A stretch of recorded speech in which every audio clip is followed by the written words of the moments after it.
Ndugu zangu, nimesikia kuna fursa imetoka kwa mtu atakayeshauri serikali ifanye nini ili kupunguza foleni mjini. Naipa shauri serikali mdogo tu wa haraka ili nijipatie milioni 10 yangu.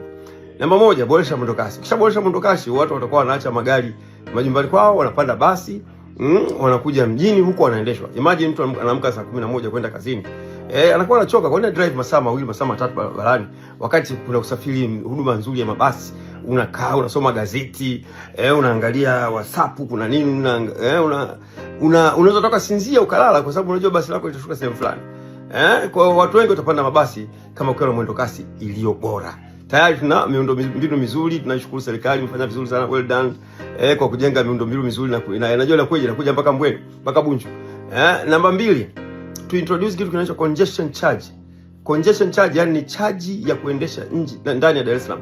Waingereza walipoona kuna vurugu sana mjini, wali introduce hicho kitu kwamba magari yote kuingia mjini lazima ulipie pound 18 ili uweze kuendesha ndani ya London.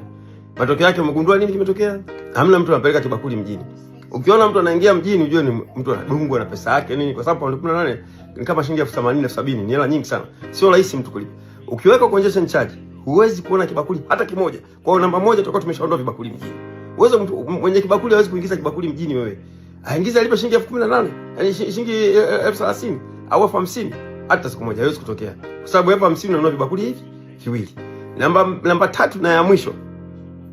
Tujitahidi kufungua baa nzuri zenye muziki mzuri nje ya Dar es Salaam.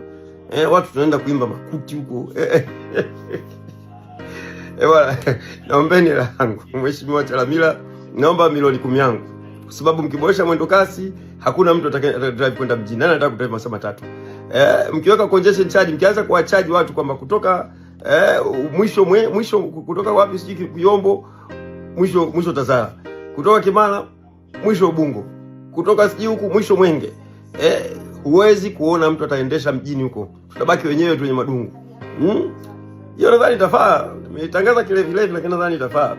Milioni 10 nitakupa account number uniwekee milioni 10 yangu. Hello. Mgonjwa yuko wapi? Fungus. Leta water resistance 2. Dozi yake ni 1 mara moja. Leta gundi ya Tyris. Hii ni 1 mara moja. Kibandika ibanduku. Leta ripoti ya ndani 3. Hii dozi yake mara moja. Kwisha.